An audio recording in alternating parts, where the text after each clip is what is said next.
week begins. My name is Taylor Elyse Morrison. I'm the founder of Inner Workout, and you, as always, are our expert guest. Thanks for being here. If you're new here, we like to start off episodes with some type of activity. Today, what I want you to do is just shake it out. I am always reminded whenever I see my dog do this that animals, when they're feeling anxious, when they have a lot of energy, they just physically shake it off.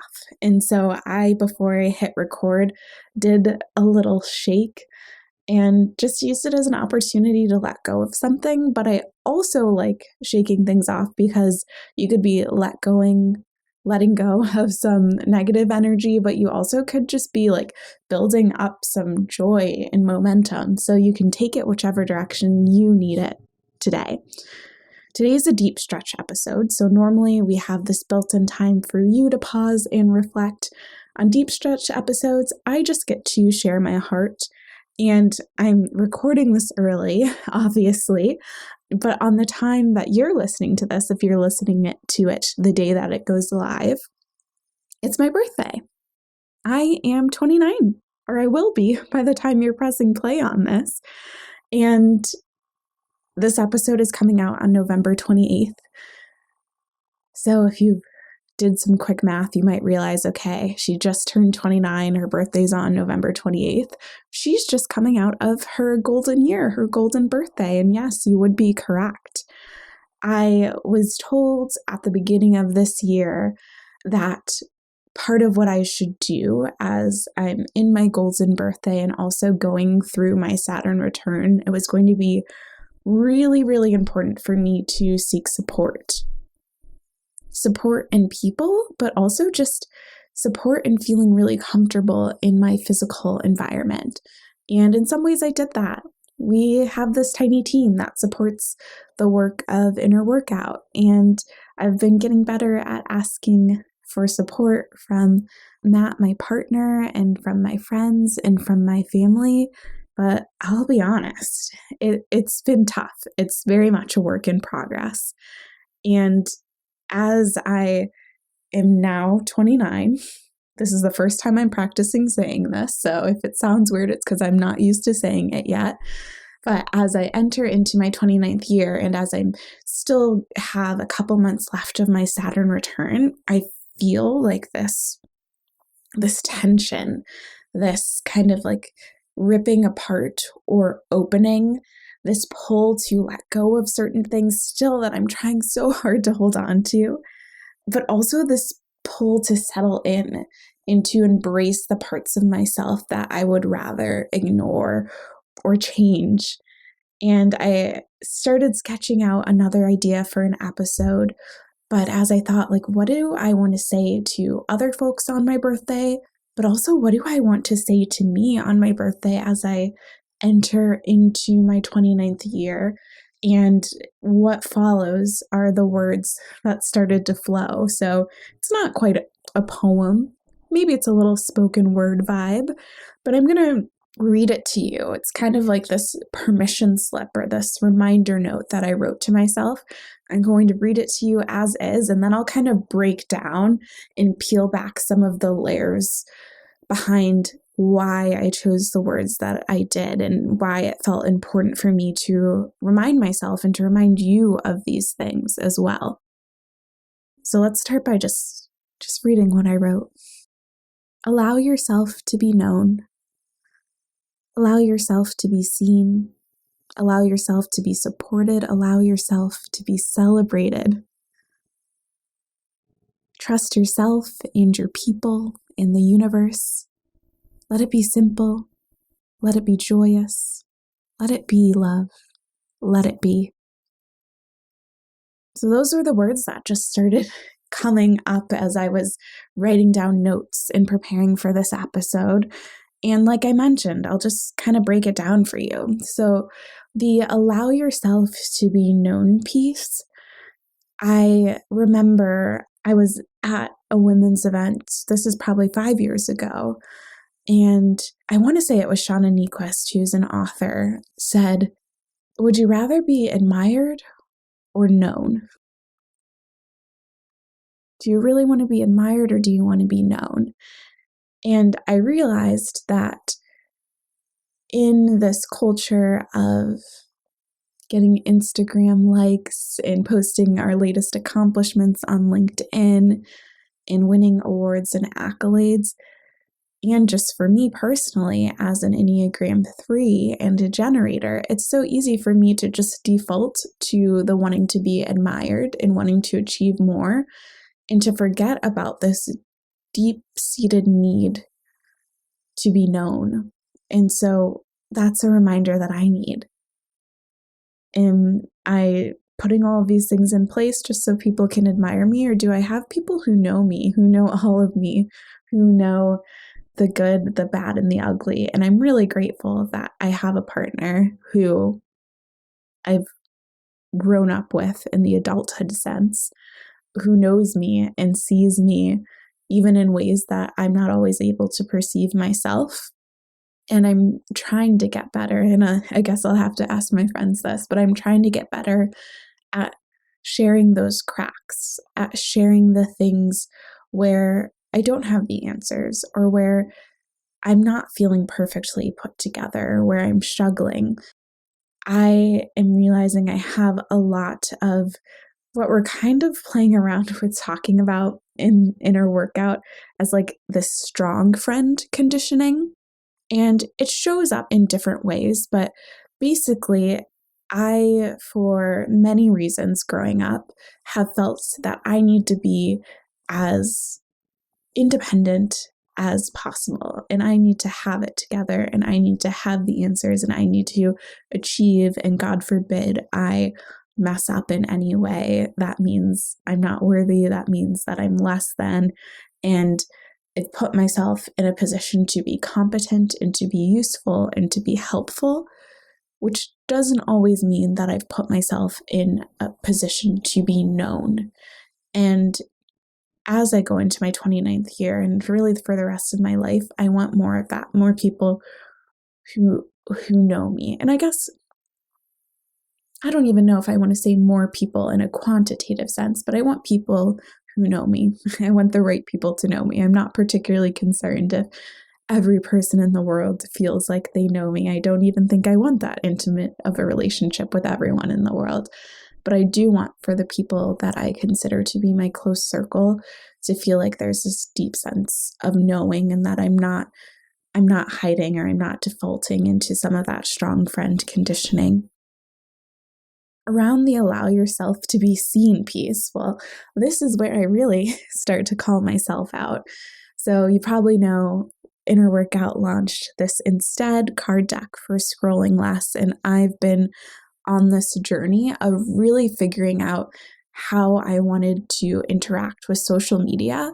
But beyond that, some people may know this, some people may not, but part of why and how I started Inner Workout was because I didn't want to be seen.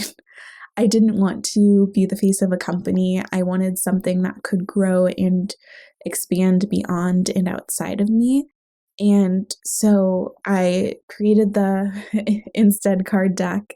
I structured Inner Workout the way that I did so that I could have some space between me and being online or running a business. And I'm realizing that some of that was valid and some of that was actually an excuse. Some of that was me hiding from myself and from the world, really, from the impact that I want to create, from the conversations that I want to start. And so this one has been really uncomfortable for me. If you could see my body language right now as I'm talking about this, I'm like, do I really have to allow myself to be seen?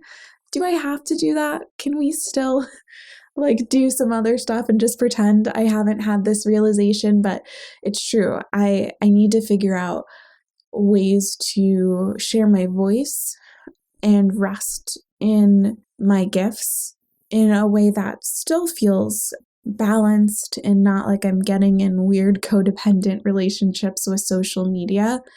But I'm having to navigate this line between having healthy boundaries and hiding. And yeah, it's just gonna, like everything, it's gonna require me to be in conversation with myself a lot.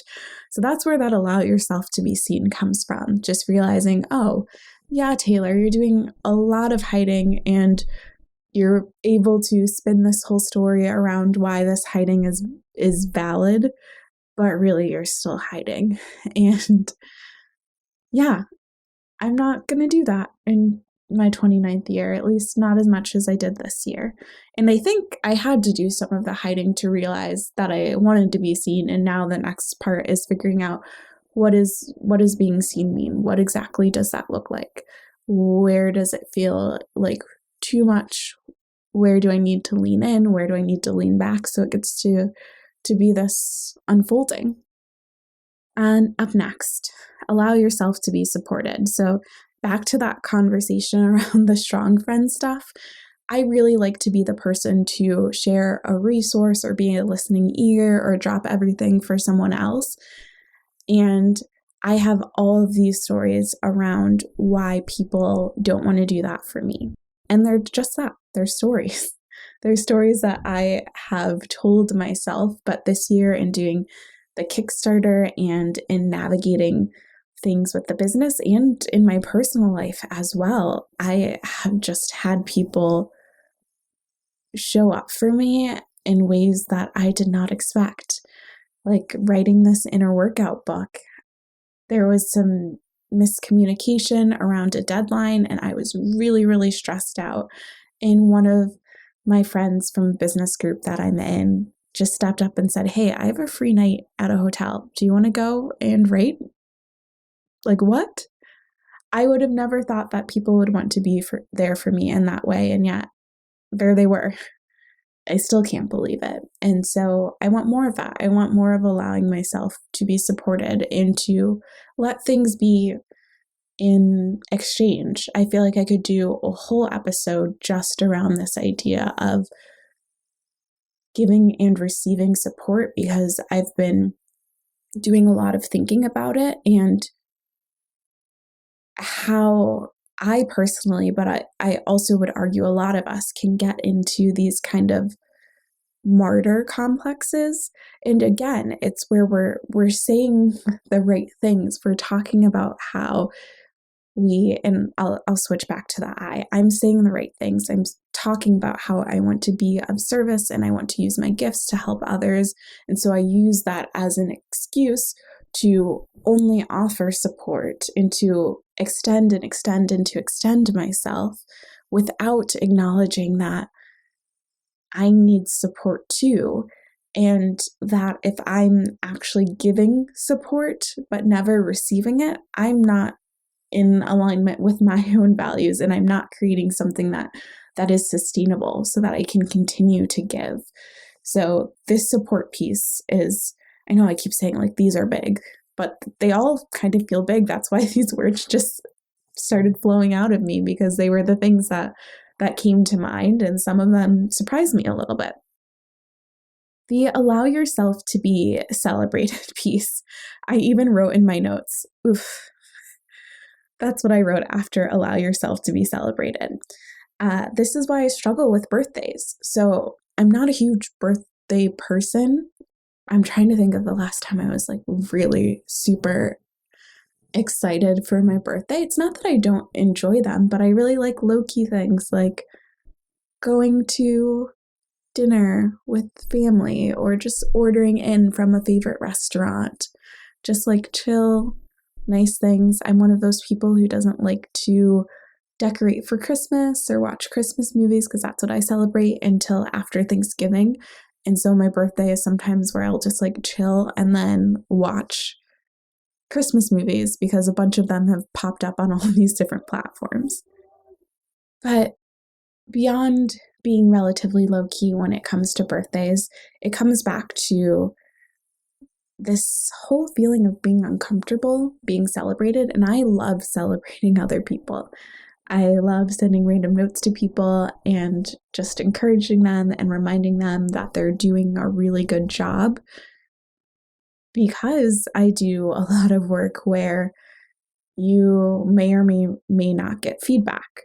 And so I understand how hard people are working and what goes into it. Even now, as I'm writing this book, I'm like, man, I just want to send thank you notes to so many authors and be like, you did so much work to create this book, this resource that I continue to return to. And so I love doing those things for other people, but then it's a different thing when I receive it. I'm really uncomfortable with people celebrating me, even though it's this duality. It's like, I want to be acknowledged for the work that I'm doing, and also I don't like being celebrated, to the point that when I do get encouraging notes, if they're emails or DMs, I'll find myself almost like exiting out of it right away. And then I have to take a deep breath and be like, oh, someone said something nice. Let's prepare ourselves for this, Taylor. And now open up that DM again, or now open up that email again. But it's like I almost can't handle it at first, and I have to create space to process. And so I'd like to feel more comfortable receiving celebration, receiving compliments, and knowing that those things don't define me. Other people's opinions don't define me, but being able to receive them, they're a gift. Any type of feedback is a gift, and I want to be able to receive it all. And then we get into this piece of trust. Trust yourself and your people in the universe. And what I've been realizing is trust is really what creates space for all of those opportunities to allow that I mentioned. Trust makes room for the allowing. I can't allow myself to be known in relationship with other people, or to be seen, or to be supported, or to be celebrated if there isn't a trust in either myself. Like, if I don't allow myself to be celebrated because I'm afraid that I'm going to get a big head, that's me not trusting myself. Or if I don't allow myself to be supported because I don't think someone else can do it well or will be there for me, that's me not trusting my people. And for all of these, there's an element of like not trusting the universe, not trusting something bigger, and me trying to take back control of perceptions and timelines and how everything will work. And so if I want to allow, it means I have to be constantly and consistently cultivating trust. Then we get into some of the let it be's. So, fun fact, I only have a teeny tiny tattoo. My dad refers to it as a pen mark. But when I was probably 15 and first thought of getting a tattoo, I wanted to get a tattoo of Let It Be, because I love that Beatles song and so many of the covers that have been done of Let It Be. And the first Let It Be statement that I put here was, let it be simple. Let it be simple. I am realizing as I plan for 2022 that there are so many places where I want to make it more complicated, more layers, and all of these different things, and everything has to be new, and complex. And it's just like, no, it doesn't, Taylor. What if it were the simplest, the most ease-filled route possible? What if you let it be that simple? And in personal life too. So we just bought a car, and it was going to be like more and more complex. And over time, we just narrowed down like, okay, what do we have to have in a car? What's important to us in a car? And it turns out really not that much. We don't care that much about what our car is, as long as it can get us to point A to point B. And for me, I wanted to think of something of getting a car that's more environmentally friendly than the one that we had now. And so it started out this really complex process, and then became really, really simple. And I think there's more room for simplifying. I think I make a lot in my life complicated that doesn't have to be. So I want to ask myself, and encourage you to ask yourself, what if it could be that simple? How simple can you make it? And then let it be joyous. I just put, have fun, yo. That was the notes that I put for that one. Have fun.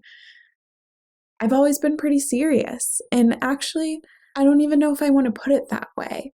I think I felt like I had to be serious because I felt like being serious would make me seem more competent.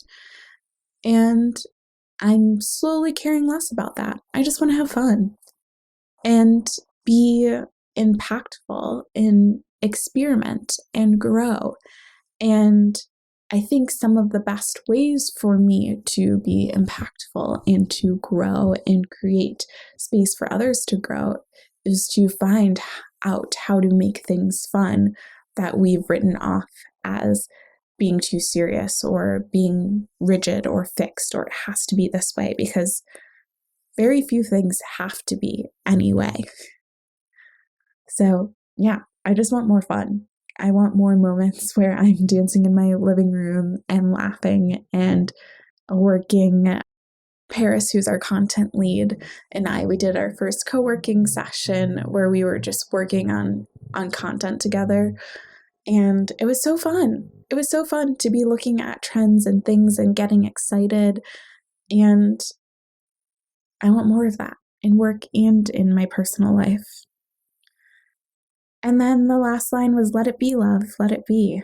Just a reminder. Every year I have a mantra or a phrase that kind of defines the energy and the intention that I'd like to cultivate for the coming year. And because my birthday is so late in the year, it becomes like my mantra for my own solar return, and then kind of for the year to come as well.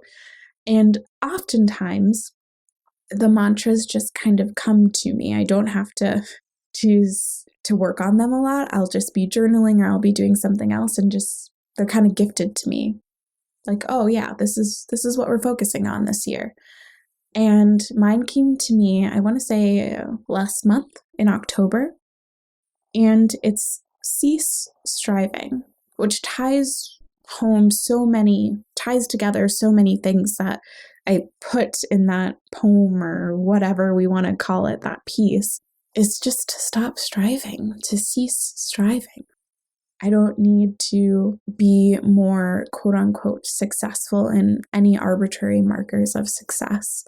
I don't need to build a new program or launch XYZ number of products. I want to create things that are in alignment, that are really fun, that are really impactful, but I don't want to have to force it. And to me, a lot of striving is forcing, square peg, round hole type forcing. And when you're letting go of that striving, you're just allowing things to be. You're noticing what is, and you're interacting with it. I'm doing coach training right now, and there's a quote, we'll have to look up who it's by, that my coach will return to a lot, that says, I exist in perpetual creative response to whatever is present. I exist in perpetual creative response to whatever is present. And we'll look up who that quote references to, because I don't remember off the top of my head. I know it's a yogi. And that idea of seeing what's present and existing in perpetual creative response to it sounds like such a fun way to live. It's the opposite of striving. It's saying, like, what are people saying? What do people need? What do I need right now? And how can I creatively respond to it? So that's my vibe. That's my mood as I head into my 29th year, I guess, as I'm in my 29th year as you listen to this. So I'll read this piece one more time. Allow yourself to be known. Allow yourself to be seen. Allow yourself to be supported. Allow yourself to be celebrated. Trust yourself and your people and the universe. Let it be simple. Let it be joyous. Let it be love. Let it be. So that's my birthday blessing of sorts. Words that I spoke to myself and that I'm speaking to you as well. Thanks for listening in. Thanks for celebrating part of my birthday with me. As a reminder, there's 15% off on the site all month long. Code is Honest Holidays. And if you're in Chicago, we'd love to have you at our pop-up. Thanks for listening, and take care.